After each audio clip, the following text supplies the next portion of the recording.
नमस्कार मंडळी. आज मी तुम्हाला माझ्या कावळेचा इथल्या रामकृष्ण विठ्ठल राणे उर्फ मालवणचा दाजी राणे याची गजाल सांगतो.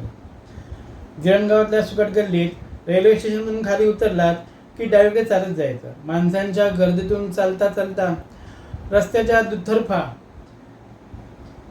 उभी असलेली छोटी मोठी दुकानं, हॉटेलं, कारखाने, देशी दारूचे बार, त्याचबरोबर फेरीवाले, असंख्य फेरीवाले, त्याच्यामध्ये भाजीपाववाले, वडापाववाले, भजीवाले, खेळणीवाले आणि अनेक गृहोपयोगी आणि उपयोगी नसलेल्या वस्तू विकायला बसलेले फेरीवाले तुमच्या दृष्टीस पडतील.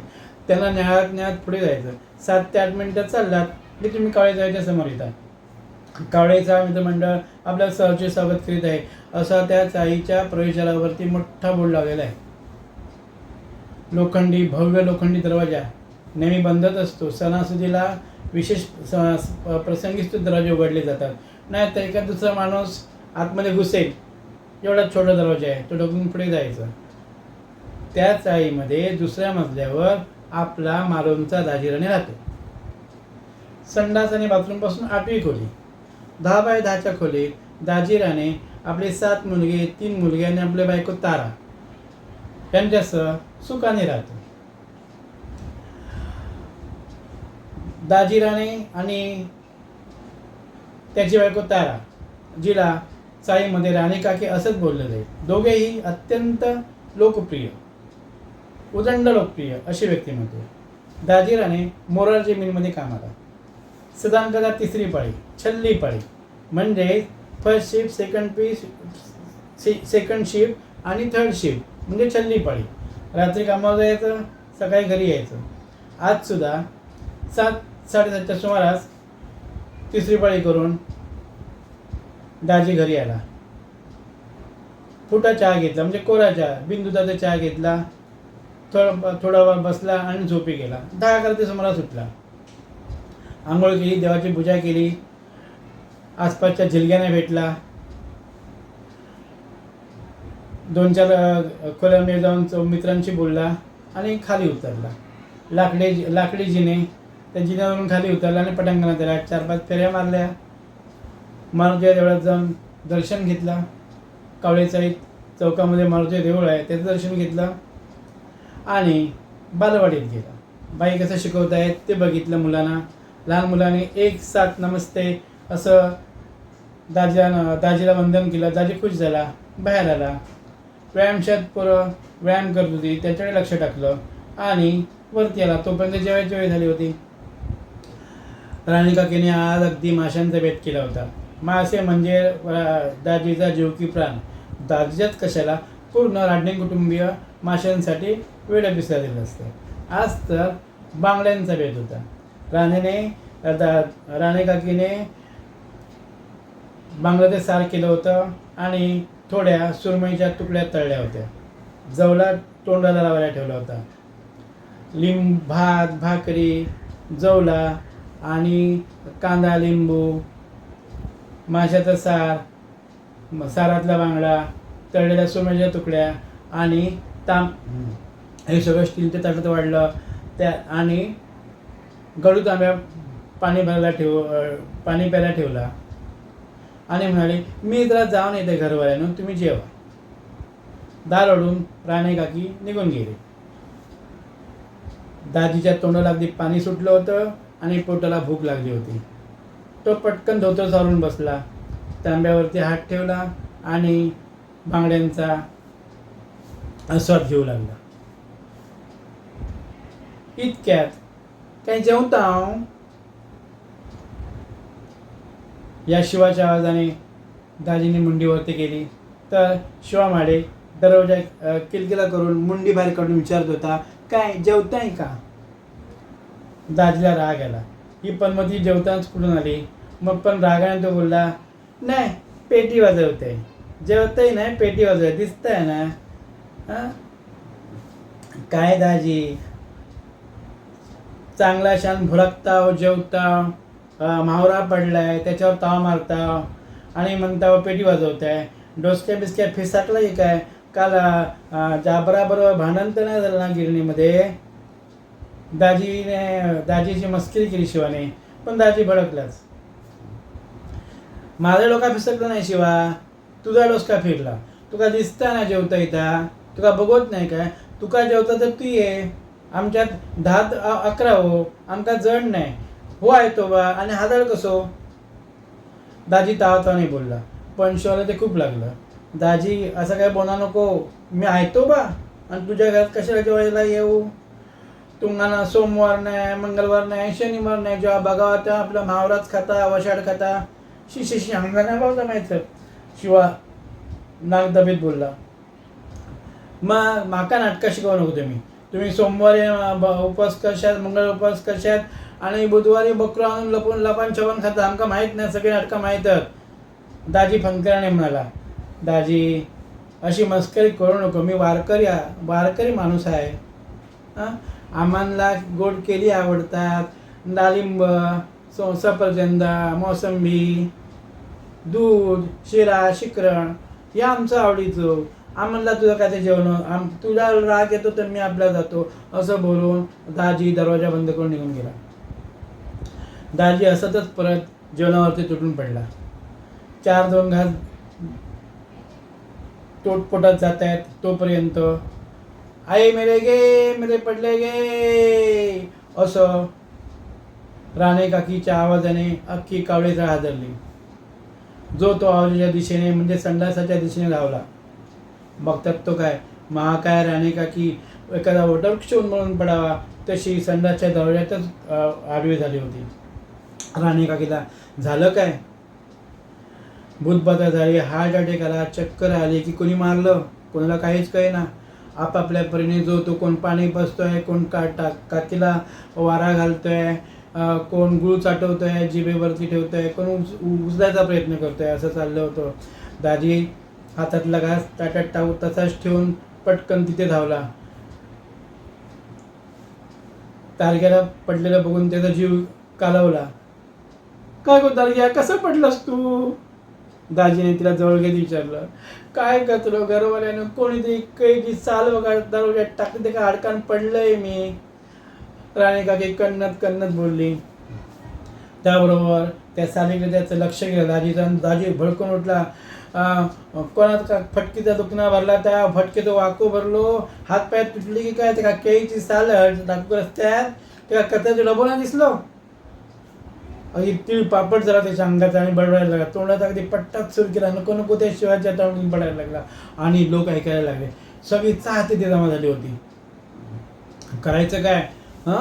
बघताय तो काय करायचं काय? अशी भांडणं झाली. तळत खालून कुडाचा सकाराम सावंत उर्फ सख्या वरती आला.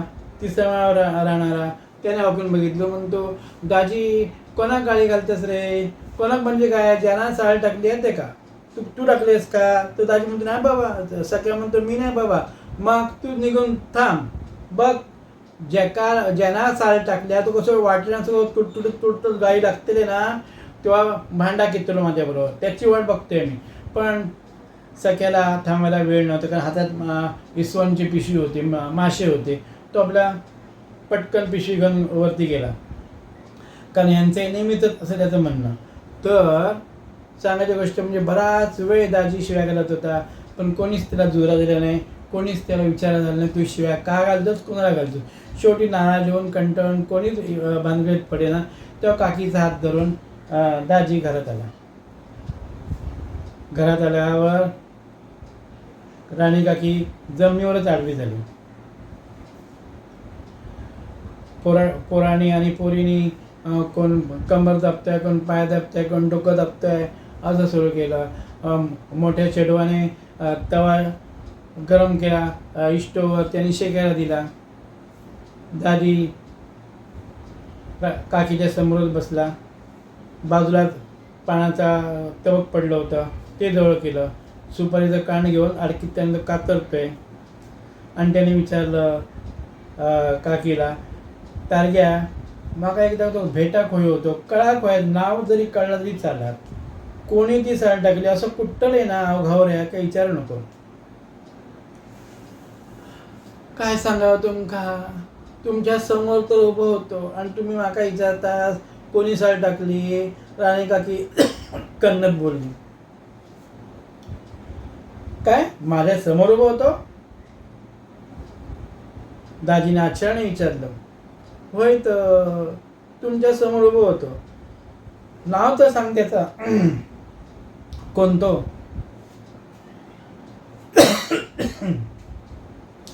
आणि कोण? आज मंगळवारच्या उपवासाची ढीगभर कोणी केळी खाल्ली त्याचीच कामा. राणी काकी कसं बसं बोलली. शिवग्या मडका तूच ना? आता माझी लाईट पेटली. दाजी चमकला. होय तर तोच तो, त्याचीच कामाती. राणी काकीने दुसरा दिला. त्याबरोबर हातातलं सुपारीचं खांड आणि अडकित्ता दाजीने तपकात टाकला. उभा राहिला. संतामाने थरथरत त्याने धोत्राचं कासोटा घट्ट बांधला. दरवाजा थाडकन बाहेर आला आणि शिवग्याच्या दरवाजात हजर झाला आणि त्याने शिवग्याला आव्हान दिलं.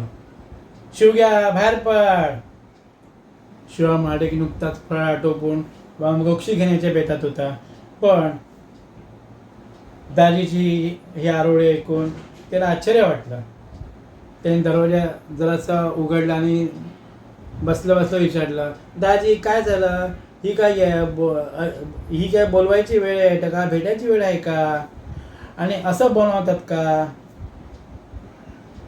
त्याबरोबर दाजी म्हणाला, शिवग्या हाडका खाते तुझ्या हाडका, पहिलं बाहेर ये.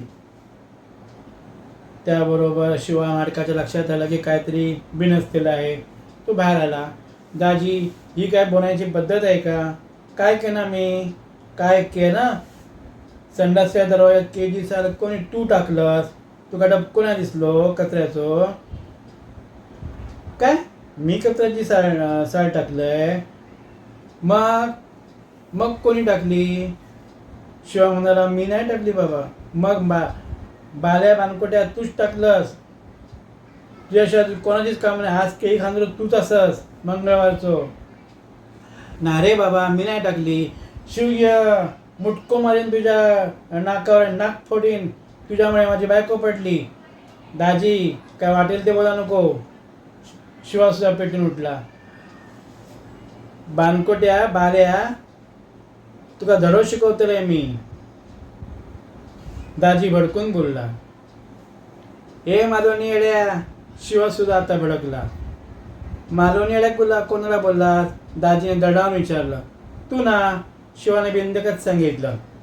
मग जा तू पुन्हा. असं म्हणून डोळ्याचं पातळ लवते न लवते तोच दाजीने चित्त्यासारखी झेप घेतली शिवावर.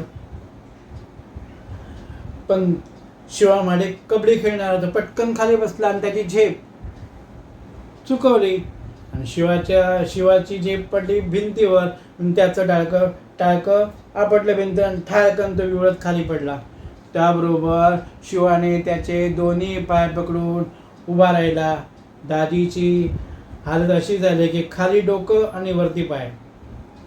आता करावं काय? पण डोळ्याचं पातळ लवते तोच कबड्डी आणि हुतुतू खेळणाऱ्या दाजीने दोन्ही पायांची कैची शिवाच्या मानेमध्ये घातली आणि कर्कसून आवडायला सुरुवात केली. शिवा जमिनीवर आडवा झाला आणि मेनो मेनो वाचवा वाचवा असं ओरडू लागला. सगळाच गोंधळ झाला. साहित्य लोक परत एकदा जमा झाले. तोपर्यंत शिवाची म्हातारी आई माळ जपत होती देवाऱ्यात बसून. तिच्या कानावरती शिवाचं ओरडणं ऐकून माझ्या पोराला मारला अशी करत ती बाहेर धावली. पण दरवाजामध्ये ती 2 फूट उंची सगळ्यांच्याच दरवाजाला ती फळी असते चाळीमध्ये. म्हणजे बाहेरची लहान मुलं घरात येऊन घरातली लहान मुलं बाहेर जाऊ नयेत म्हणून. त्याला अडकून बेसावतपणे बाहेर धावल्यामुळे म्हातारी पडली. ती ओरडायला लागली. शिवाची 14 वर्षाची पोरगी पैलवान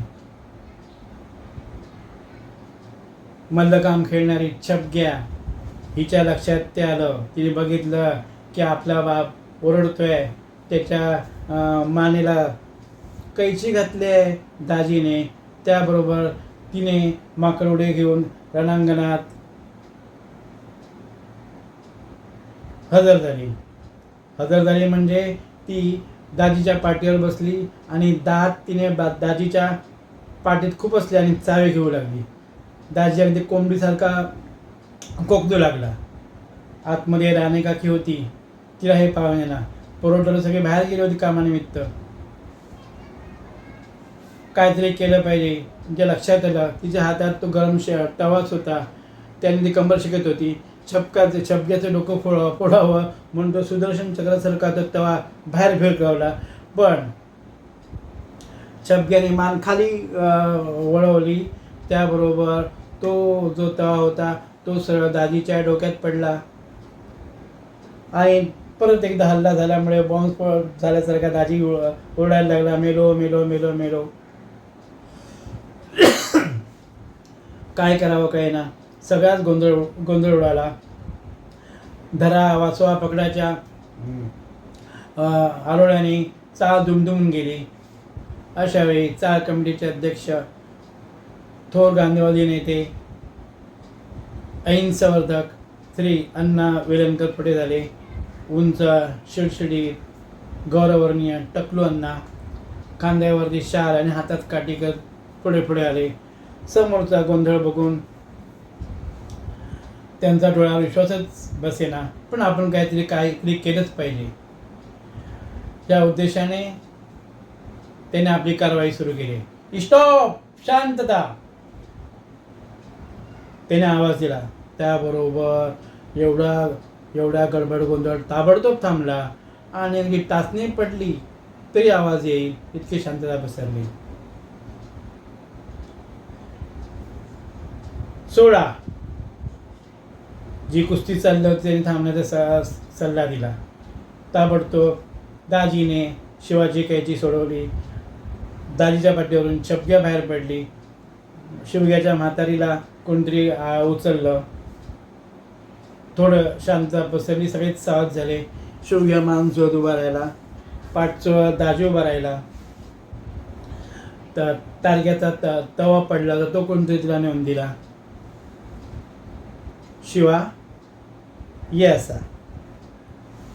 स्वच्छतेचं महत्त्व मी नेहमीच सांगितलेलं आहे. मग तू काही दिसाल तिथे काय टाकलीस? अण्णाने शिवाला विचारलं. शिवा म्हणाला, अण्णा मी नाही टाकली, तुमच्या शपथ. मग कोणी टाकली? मला ठाव नाही. तुला ठाव नाही? मग केली सर टाकली कोणी? विठोबा कुंडेकर कुठे दरडावून पुढे आला.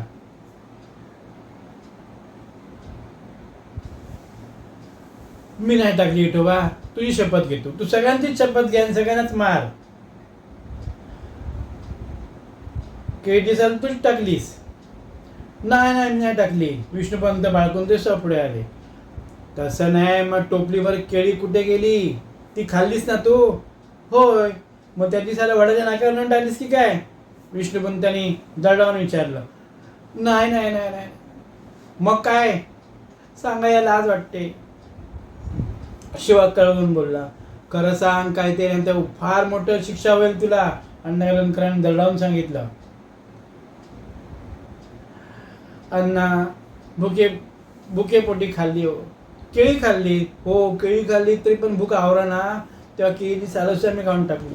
मी नाही टाकली केळीची. नंतर त्याबरोबर सगळेच हसू लागले. अण्णाने उभारलेली काठी खाली घेतली आणि दाजी शिवाला जवळ करून मला, दाजी, शिवा माफ कर, मी तुला मारलं. शिवा म्हणाला, दाजी माफ कर, तुला मी काहीतरी बोललो. माग केली साल कोणी टाकली? अण्णांचा कट्टर विरोधक जमदग्नी आग लावे धीरगंभीर पावडकीत पुढे आला. केळीची साल कोणी टाकली याचा शोध लागलाच पाहिजे. आणि ही जबाबदारी चाळ कमिटी अध्यक्ष अण्णा वेलणकर यांची आहे. तो जर शोध लागत नसेल तर अण्णांनी अध्यक्षपदाचा राजीनामा द्यावा असं माझी विनंती आहे. विनंती म्हणण्यापेक्षा मागणी आहे. जमदग्नी आग लावेच्या धारदार आवाजाने सगळ्यांनाच चेव आला. विष्णुपंत बाळकुंद्रेने सुद्धा विचारलं, जर कोणीच कीडसाठी टाकली नसेल तर ही सहल आली कुठून? पाकिस्तानने.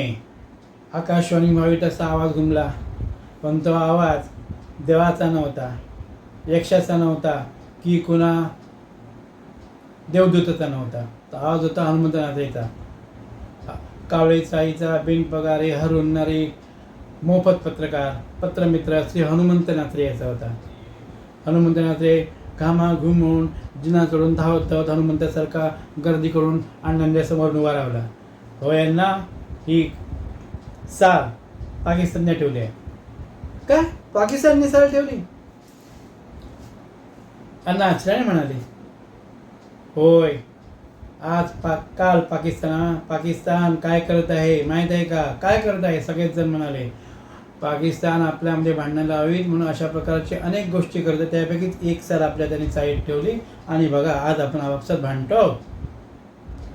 ही साल पाकिस्ताननेच ठेवली हे मी निसंशयपणे खात्रीने सांगतो, हनुमंत नात्रेने छातीवर हात ठेवून म्हणाला. त्याबरोबर दाजीची खात्रीच झाली. तो ओरडला, तारग्या माझो कोयतो हात. कशाक म्हणून तुमका कोयतो होयो? राणी काही पुढे होत म्हणाली. पाकिस्तानला धडो शिकवचा. हा, पाकिस्तान धडो तुम्ही शिकवताला? याड लागला की माझ्या येड्या घरवाल्या? अरे एवढे मुडदे पडतात, एवढे इतके चुकीची कामं होतात. एवढा एवढा मोठा सरकार शस्त्रसंधी करता, युद्धबंदी करतात, काय म्हणतात सीजफायर करता, आणि तुम्ही एका सालासाठी कोयते काढतेलास का? पट्टा काय तुमका? काय चालवले तुमका पट्टा काय? तर सगळेजण म्हणाले होय होय. राणे काकी म्हणाली काय काय होय होय अण्णा तुमका पट्टा? अण्णा म्हणजे मला अजिबात हे पटत नाही. ते बंधू आणि भगिनीनो, अण्णाने हातातली काठी राणाकडे दिली, शाल नीट केली आणि भाषण सुरू केलं. बंधू आणि भगिनीनो, पाठून आवाज आला हिला टवाळीचा. भाषण नको, भाषण नाही, योग्य तेच बोलतोय मी. जर पाकिस्तानला ठेवायचं असेल तर सालच का ठेवेल? बॉम्बच ठेवेल, बरोबर ना? तर सगळेजण म्हणाले हो अण्णा बरोबर. मग हा हनुमंत नात्रे काय बोलतो? दाजीराणे शांत होत म्हणाला. परत राणे काही पुढे आली. अहो या हनुमंत नात्रेच्या काय मागे लागता? येडवतो तुला. तुम्ही घरात काहीतरी आपला येडा बंगालीपणा करतास. राणी काकी बडबडत दाजीला खेचू लागली. त्याबरोबर हनुमंत नात्रेची आई रुक्मिणीताई पुढे आली. गो तारग्या, माझ्या चिलाक तू येडो बोलतो? राणी काकी म्हणाली होय तर मग काय शानो म्हणा. अगो तारग्या, ह्यो इतको माझो झेल शिकलो, कॉलेजात शिकता, पुस्तकं वाचता आणि पेपर वाचून तुमका बातम्या देता आणि त्याका येडो बोलतं? येडो नाही, पुरो खुळा तो दिवाना झालो. समजलं काय? पाकिस्तानला साल्टो गिला बोलता. राणी काकी भडकून बोलली. तारग्या तोंड सांभाळून बोल, तू काय मी धडो शिकवेन होय? शिकवतेलच, शिकव बघूया. त्याबरोबर रुक्मिणीताईने आपला बदल कोचला आणि तिचं आव्हान झेलून राणी काकीने आपलं दुःख विसरली आणि रुक्मिणीताईवरती चाल केली आणि बायकांचं झेंगट सुरू झालं आणि पुरुषांचं संपलं. धन्यवाद.